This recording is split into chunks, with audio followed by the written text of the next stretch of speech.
Dear viewers, আসসালামু আলাইকুম। কেমন আছেন সবাই? আলহামদুলিল্লাহ, আমি অনেক ভালো আছি। হাঁড়িতে তেল দিয়ে দিলাম। তেলটা গরম হয়ে এলেই একটু মৌরি দিয়ে দেব। আধা চা চামচের মতো মৌরি দিয়ে দিচ্ছি। গরু মাংস যেটা ফ্রিজে ছিল বহুদিনই, একটু পুরানো, এই জন্য পুরানো গন্ধ যেন না থাকে, এভাবে মৌরি ফোড়ন দিয়ে রান্না করলে গন্ধ লাগবে না। দিয়ে দিলাম তেজপাতা, দারচিনি, এলাচ, একটু লং, আর দিয়ে দিলাম পেঁয়াজটা। পেঁয়াজটা নরম হয়ে এলেই দিয়ে দেব আদা এবং রসুন পেস্ট। আদা এবং রসুন পেস্ট দিয়ে দিচ্ছি জিরার গুঁড়া, একটু নেড়ে চেড়ে দিয়ে দেবো ধনে গুঁড়া, দিয়ে দিচ্ছি মরিচ এবং পেঁয়াজ পেস্ট করে রাখা। আমি অর্ধেক কাঁচামরিচ পেস্ট এবং অর্ধেক শুকনো মরিচ গুঁড়া দিব। দিয়ে দিচ্ছি স্টার এনিসের দুটো পাপড়ি, জয়ফল নিয়েছি এক টুকরা ছোট্ট করে, আর জয়ত্রী দিলাম দুটো পাপড়ি। জয়ফলটাকে আমি একটু ক্রাশ করে দিলাম হাতে।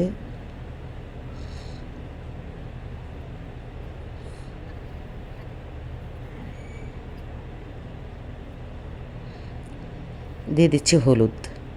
মশলাগুলো এমনভাবে কষাতে হবে যেন কাঁচা গন্ধটা না থাকে। দিয়ে দিচ্ছি শুকনো মরিচের গুঁড়া, দিয়ে দিচ্ছি গরু মাংস, রাঁধুনি যে গরু মাংসের মশলা পাওয়া যায় বাজারের প্যাকেটে, সেটা থেকে অল্প করে দিয়ে দিলাম। আমি 1.5 কেজি মাংস নিয়েছি, বেশি রান্না করব না, আমার ছেলে মাত্র একবেলা খাবে, তো এই জন্য 3 কেজি একসাথে প্যাকেট করা ছিল, 1.5 কেজি আমি উঠিয়ে রেখেছি। গরম পানির ঝোল দিয়ে দিলাম। গরম পানির ঝোল দিয়ে মশলাটা ভালোভাবে একটু কষিয়ে নিই।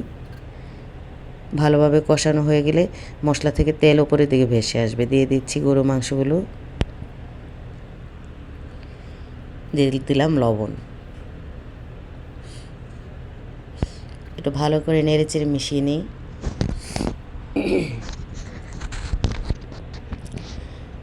এ পর্যায়ে আঁচটা কমিয়ে দিয়ে ঢেকে ঢেকে কষাবো।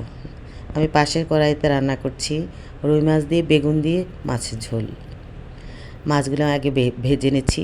মাছের নামটা নাই বলি, এতবার এই মাছের নামটা বলি, আপনাদেরও কোন দিন এই মাছের থেকে রুচি চলে যাবে আমি জানি না, এর জন্য বলছি না আর মাছের নাম।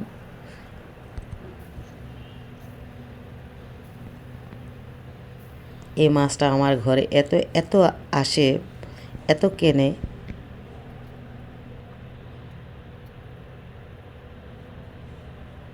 মাংসটাও পাশাপাশি নেড়ে নিচ্ছি, 2 চুলাতে বসিয়ে দিচ্ছি। আমরা যারা কর্মজীবী, আমরা কিন্তু এইভাবে দৌড়ে দৌড়ে এই কাজ করি। ভাববেন না এই দুটা বসিয়ে দিয়ে আবার হাত বন্ধ করে আছি, এই দুটা বসিয়ে দিয়ে অন্য কাজ চালাচ্ছি। ধনে পাতা দিব 2টা, এটাতে ধনে পাতা দেবো বেগুনে, ধনে পাতাটা পরিষ্কার করে নেব। ভাত রান্না করার জন্য চালও দিয়ে ফেলবো মাঝখানে। মাছগুলো একটু উল্টে পাল্টে সুন্দর করে ভেজে নেব। মাংসটাকে একটু নেড়ে নিচ্ছি। কষানোর সময়তে একটু বারবার নাড়া দিতে হবে, নেড়ে নেড়ে দেখতে হবে নিচে যেন লেগে না যায়।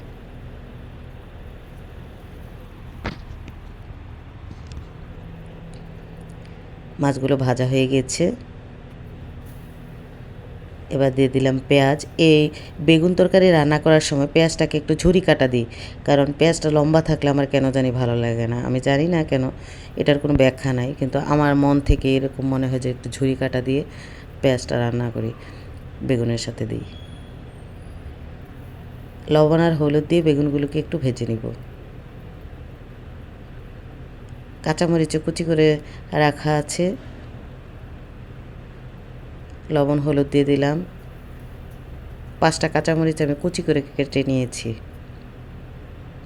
এটা তো আমি অর্ধেক কাঁচামরিচ অর্ধেক শুকনো মরিচ গুঁড়ো মরিচ দিয়ে রান্না করব। মাংসটা আমার ভালোভাবে কষানো হয়ে গেছে, কিন্তু সেদ্ধ হয়নি, এই জন্য গরম পানি দিয়ে আর একটু কষিয়ে নিচ্ছি। এক সময়তে প্রেশার কুকারে আমি গরু মাংস রান্না করতাম, কিন্তু এখন কেন জানি প্রেশার কুকারটা আমার কাছে খুব একটা বিরক্তিকর বিষয়। এটা আমি খুলিই না, কত বছর ধরে ধরি না আমি জানি না। দিয়ে দিচ্ছি আদা, দিয়ে দিচ্ছি রসুন পেস্ট।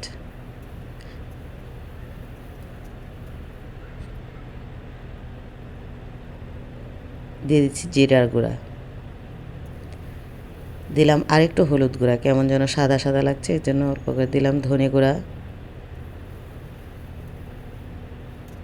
মশলাটা কাঁচা গন্ধ চলে গেলেই দিয়ে দেবো আমি গরম পানির ঝোল।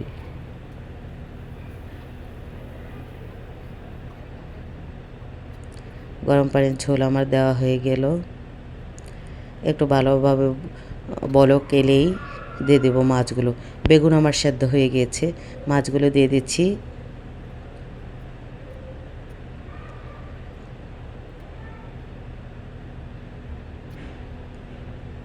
লবণ চেখে নিচ্ছি, আর একটু লবণ দিয়ে দিলাম।